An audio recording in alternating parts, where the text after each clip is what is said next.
કેમ છો મારા વાલા વિદ્યાર્થી મિત્રો, સ્વાગત છે તમારું પ્રિય સર વિદ્યાપીઠ ચેનલની ઉપર।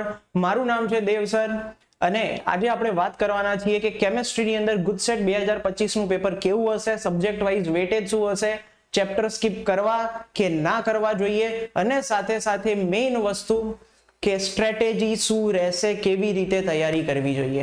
તો હજુ સુધી જો તમે અમારી ચેનલને સબસ્ક્રાઇબ ના કરી હોય તો પ્રિય સર વિદ્યાપીઠ ચેનલને સબસ્ક્રાઇબ કરી લેજો અને પ્રિય સર જ્ઞાનપીઠ ચેનલ જેના ઉપર વિડીયોઝ આવવાના છે, કોલેજમાં એડમિશન કેવી રીતે લેવું, કઈ કોલેજ સારી છે, કઈ કોલેજ ખરાબ છે, બરાબર, મેરિટ કેમનું આવવાનું છે, મેરિટ વાઇઝ કઈ કોલેજમાં જવું જોઈએ, દરેક વસ્તુની ઇન્ફોર્મેશન અહીંયા આગળ મળવાની છે। કઈ બ્રાન્ચ સારી છે એન્જિનિયરિંગમાં, કઈ બ્રાન્ચ ખરાબ છે, બધી જ ઇન્ફોર્મેશન આ વિડીયોમાં આવવાની છે। ઓકે, સાથે સાથે જો હજુ સુધી તમે અમારું WhatsApp ગ્રુપ જોઈન ના કર્યું હોય તો ડિસ્ક્રિપ્શનમાં લિંક છે ગુજસેટ 2025 માટેના WhatsApp ગ્રુપ માટે, તો એ જોઈન કરી લેજો। જો ઓલરેડી એક ગ્રુપમાં જોડાયેલા હોય તો તમારે બીજા ગ્રુપમાં જોડાવાની જરૂર નથી। આપણે આ ચેનલ ઉપર ગુજસેટ 2025 માટે ઓલરેડી ફ્રી સેશન્સ ચાલુ છે, જેની અંદર રોજે રોજ subject wise chapter wise MCQs સ્ટુડન્ટ્સને કરાવવામાં આવે છે, જે ગુજસેટ 2025 ની એક્ઝામમાં ખૂબ જ હેલ્પફુલ થવાના છે। જેમ કે તમે જોયું હશે કે જ્યારે બોર્ડની પ્રિપરેશન ચાલુ હતી ત્યારે પણ અમે free subject wise, topic wise, chapter wise lectures લીધા હતા અને એમાંથી ઘણું બધું બોર્ડની એક્ઝામમાં આવ્યું હતું અને છોકરાઓ જબરજસ્ત પરફોર્મ કરીને આવ્યા હતા બોર્ડની એક્ઝામમાં। તો એ જ રીતે ગુજસેટની એક્ઝામની પણ તૈયારી ચાલુ છે, તો ખાસ WhatsApp ગ્રુપ જોઈન કરી લેજો અને ચેનલને સબસ્ક્રાઇબ ના કરી હોય તો કરી લેજો, બરાબર। ચલો હવે આપણે વાત કરીએ છીએ ગુજસેટ 2025 ની એક્ઝામ માટે। એની પહેલા એક નાનકડી વાત કરવી છે બેટા ઇમ્પ્રુવમેન્ટ એક્ઝામ માટે। ઘણા બધા ફોન કોલ્સ અને મેસેजेस આવતા હોય છે કે સર ઇમ્પ્રુવમેન્ટ એક્ઝામ આપવી છે, શું કરીએ? તો આપણી પાસે લોન્ચ કરી છે આપણે ઇમ્પ્રુવમેન્ટ એક્ઝામ 2025 માટેની બેચ, જે એક પેઇડ બેચ છે, જેના માટે તમારે જો વધારે ઇન્ફોર્મેશન જોઈતી હોય તો તમે આપેલા કોન્ટેક્ટ નંબર પર કોન્ટેક્ટ કરીને વધારે માહિતી મેળવી શકો છો, જેની અંદર સરસ રીતે જેને પણ ઇમ્પ્રૂવ કરવું છે, જો કોઈ ફેલ થયું છે એને પાસ થવું છે, જો કોઈના 40 માર્ક આવ્યા છે એને 60 લાવવા છે, કોઈના 60 આવ્યા છે એને 80 લાવવા છે, કોઈના 85 એ અટકી ગયું છે એને 90 પ્લસ 95 પ્લસ જવું છે, કોકનું 99 એ અટકી ગયું છે અને 100 પ્લસ જવું છે, તો દરેક વિદ્યાર્થી ઇમ્પ્રુવમેન્ટ બેચમાં એનરોલ કરી શકે છે, બરાબર। તો ઓનલાઈન ઓફલાઈન બંને બેચ છે। ઓનલાઈન બેચ આપણી પ્રિય સર વિદ્યાપીઠના પ્લેટફોર્મ ઉપર છે અને ઓફલાઈન બેચ જે કરી એ ગાંધીનગર સેક્ટર 3 ની અંદર આપણે સ્ટાર્ટ કરેલી છે, જેની અંદર લિમિટેડ સીટ્સ છે, અડધા ઉપર એડમિશન્સ થઈ ગયા છે। તો જો તમારે એડમિશન લેવાનું હોય તો જલ્દીથી કોન્ટેક્ટ કરજો। ઓકે, ચલો વિદ્યાર્થી મિત્રો, તો ગુજસેટ 2025 કેમિસ્ટ્રીનું પેપર કેવું આવશે? તો કે ભાઈ મીડિયમ, હાર્ડ નહીં આવે। આપણે પ્રેડિક્ટ કર્યું હતું કે બોર્ડનું પેપર જે ખરું એ હાર્ડ આવી શકે છે અને બોર્ડનું પેપર હાર્ડ આવ્યું। આ જ રીતનો બોર્ડ માટે સ્ટ્રેટેજી વિડીયો આવેલો હતો, જેમાં મેં કહ્યું હતું બોર્ડનું પેપર કેમિસ્ટ્રીનું હાર્ડ આવી શકે છે, આવી ગયું। અત્યારે કહી દઉં છું મીડિયમ આવશે, હાર્ડ નહીં આવે, બરાબર। કેમ? તો કે પહેલા તો ખાલી તમારે MCQ કરવાના, પાર્ટ બી નું ટેન્શન નહીં, થિયરી લખવાની ટેન્શન નથી, કરવાના છે શું? MCQ। હવે MCQ કેવી રીતે ફોડવા એ હું તમને આજે શીખવાડવાનો છું। ચલો સૌથી પહેલા તો 2024 નું વેટેજ જોઈ લો।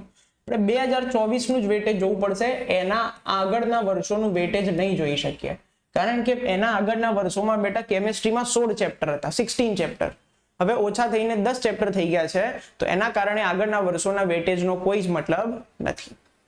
તો તમે જોઈ શકો છો 10 ચેપ્ટરમાંથી 4 MCQ પૂછાયા છે, 40 MCQ નું પેપર નીકળ્યું છે, બરાબર। તમે ગયા વર્ષનું પેપર જોશો, દરેક ચેપ્ટરમાંથી 4 MCQ આવ્યા છે, 40 માર્કનું મસ્ત મજાનું પેપર નીકળ્યું છે। એનો મતલબ શું થયો ખબર? તમે એક બી ચેપ્ટર ઇગ્નોર નહીં કરી શકો। જે લોકોએ બોર્ડમાં આ ચેપ્ટર ઇગ્નોર કર્યું તો ગુજસેટમાં ભરાઈ ગયા। હવે શું થશે ખબર? ગુજસેટમાં 99 પર્સન્ટાઇલ અને 97 પર્સન્ટાઇલ વાળામાં આ ચેપ્ટરનો ડિફરન્સ હશે બેટા, આ ચેપ્ટરનો, કારણ કે 4 MCQ આવશે, જેણે આ ચેપ્ટર ના કર્યું એના 35 આવશે, જેણે આ ચેપ્ટર કર્યું એના 39 કાં તો 40 માર્ક આવશે, સીધો સાદો હિસાબ છે। તો 10મું ચેપ્ટર જેણે બોર્ડમાં ઇગ્નોર કર્યું છે, હજુય સમય છે, સરસ રીતે MCQ ગોખી નાખજો, કશું ના આવડે તો, પણ આ ચેપ્ટર છોડતા નહીં, બહુ જ ઇમ્પોર્ટન્ટ સાબિત થશે। તમારું જોઈતી કોલેજમાં 1-2 માર્ક માટે જ્યારે એડમિશન અટકશે ને ત્યારે યાદ આવશે કે આ ચેપ્ટર કરી લેવું જોઈતું હતું।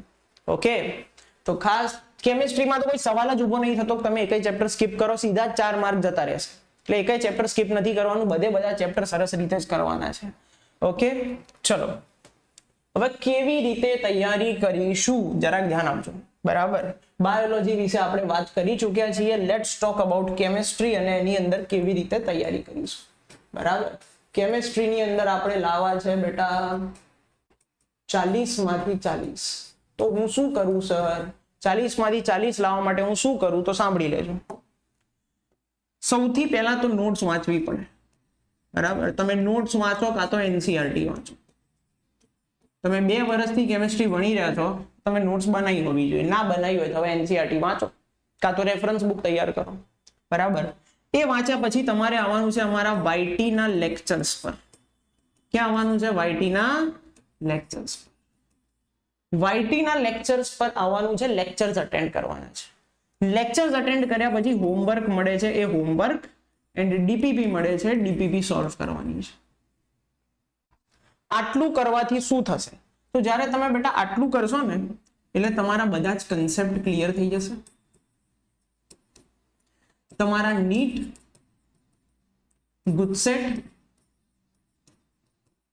અને બોર્ડના એમસીક્યુ, પીવાયક્યુઝ, મતલબ આના જે પીવાયક્યુઝ છે એ પીવાયક્યુઝ એ તમારા સોલ્વ થઈ જશે. સાથે સાથે તમારે ટેસ્ટ પણ આપવાની છે. શું આપવાનું છે બેટા? ટેસ્ટ. એનસીઆરટી એક્ઝામ્પલર પણ ક્લિયર થઈ જશે. એક્ઝામ્પલરના પ્રશ્નો કોઈને પણ ગુજસેટમાં 35+, 35+ લાવવું હોય તો આટલું મિનિમમ કરવું પડે. મિનિમમ કહું છું. શું કરવું પડે? બધા જ કન્સેપ્ટ ક્લિયર હોવા જોઈએ. નીટના પીવાયક્યુ કરેલા હોવા જોઈએ. છેલ્લા 10 વર્ષના ગુજસેટના પીવાયક્યુ કરેલા હોવા જોઈએ. બોર્ડના છેલ્લા 10 વર્ષના પીવાયક્યુ કરેલા હોવા જોઈએ. અને સાથે સાથે એક્ઝામ્પલરના પ્રશ્નો કરેલા હોવા જોઈએ. બોર્ડની એક્ઝામ વખતે મેં કીધું તો એક્ઝામ્પલરમાંથી દર વર્ષે 3-4 પ્રશ્નો બેઠા પૂછાય છે, પૂછાયા. તો કહીએ તો માનો. બરાબર, કરી લેજો. ગુજસેટમાં પણ એક્ઝામ્પલરમાંથી પ્રશ્નો આવી શકે છે. બરાબર, આટલું તો મિનિમમ કરવું પડે. આ ક્યાંથી કવર થશે? તો જો તમે નોટ્સ એનસીઆરટી કરો એટલે કન્સેપ્ટ ક્લિયર થઈ જાય. તમે લેક્ચર જુઓ, હોમવર્ક કરો, ડીપીપી કરો, ટેસ્ટ આપો એટલે તમારા બધા જ પીવાયક્યુ ને એક્ઝામ્પલરના પ્રશ્નો કવર થઈ જાય. આટલું, આનાથી વધારે તમારી પાસે ટાઈમ પણ વધ્યો નથી. આટલું કરવાનું છે, સતત કરવાનું છે, ને આવું કરતા રહેશો એટલે હવે તમારી પાસે બહુ ઓછો સમય બચ્યો છે. આટલું જો કરી લેશો તો ગુજસેટમાં જબરજસ્ત પેપર જશે તમારું, એ મારી ગેરંટી છે. બોર્ડ જેવું અઘરું પેપર નથી આવવાનું ગુજસેટમાં. હા, ટ્રિકી ક્વેશ્ચન હશે, 5 ટ્રિકી ક્વેશ્ચન હશે. યાદ રાખી લેજો, 5 ક્વેશ્ચન એવા હશે જે ટ્રિક કરેલા હશે. પણ એના સિવાય બધા જ પ્રશ્નો ખૂબ જ સહેલા નીકળવાના છે. અને જો તમે આ સરસ રીતે કરીને જશો ટ્રિકી ક્વેશ્ચનમાં, તમને વાંધો આવવાનો નથી. બરાબર, તો પેપર સરસ મજાનું તમારે ટીક કરીને આવવાનું છે. બીજી વસ્તુ ખાસ ધ્યાનમાં રાખવાની છે, જો તમારો પ્રશ્નનો જવાબ સાચો પડે છે તો તમને 1 માર્ક મળે છે, ખોટો પડે છે તો -0.25 માર્ક થશે, અને કઈ નથી લખીને આવતા તો 0 માર્ક મળે છે. તો જો તમને એમસીક્યુ નથી જ આવડતો અને તમારા એમસીક્યુ માં તમને ખબર છે 50% ચાન્સ છે કે એમસીક્યુ ખોટો પડશે, તો ટીક નહીં કરવાનો. બરાબર, નહીં તો તમારા માર્ક માઇનસમાં જઈ શકે છે. એવું થાય, ઘણા સ્ટુડન્ટ જે હોય એના 32 માર્ક થતા હોય કેમિસ્ટ્રીમાં, 32 સાચા પડેલા ને 1-1 માર્ક ગણીએ તો, પણ 8 એમસીક્યુ ખોટા ટીક કર્યા હોય એટલે એના 2 માર્ક ઓછા થઈ જાય ને એના 30 માર્ક આવે. હવે આ 32 અને 30 માં જે 2 માર્કનો ડિફરન્સ છે ને બેટા, આ 2 માર્કના ડિફરન્સમાં આખી કોલેજો બદલાઈ જાય છે. બરાબર, આખી કોલેજો બદલાઈ જાય છે. બીજા નંબરની કોલેજમાં એડમિશન લેવાનું હોય ગુજરાતની, ત્રીજા નંબરની કોલેજમાં મળે, આ તો ચોથા નંબરની કોલેજમાં મળે. તો એ વસ્તુનું ખાસ તમારે ધ્યાન રાખવાનું છે કે ના આવડતું હોય તો એમસીક્યુ તમે સ્કીપ કરી શકો છો. જો ખોટો પડશે તો માઇનસ થશે, એટલે ખાસ તમારે ટેસ્ટ આપવાની પ્રેક્ટિસ કરવાની. જેટલી વધારે તમે ટેસ્ટ આપશો એટલી જ વધારે પ્રેક્ટિસ થશે ને એટલું તમને ખબર પડશે કે કયો એમસીક્યુ ટીક કરવાનો જેવો છે ને કયો એમસીક્યુ ટીક કરવા જેવો નથી. બરાબર, પીવીની એપ પર જ આપણે ટેસ્ટ લઈએ છીએ, આપણા પ્લેટફોર્મ ઉપર જ આપણે એમસીક્યુ ની ટેસ્ટ પણ લઈએ છીએ. આજે રવિવારે ઓલરેડી એક ટેસ્ટ છે અને આગળ પણ બીજી ટેસ્ટ આવવાની છે. તો અમારા પ્લેટફોર્મ સાથે જોડાયેલા રહેજો. વિડીયો ગમ્યો હોય તો લાઈક કરજો, તમારા મિત્રોને શેર કરજો જેથી એમને પણ આ જાણકારી મળે, અને કમેન્ટ કરજો કે હવે તમારા માટે કઈ સ્ટ્રેટેજી લઈને આવીએ. Okay, thank you.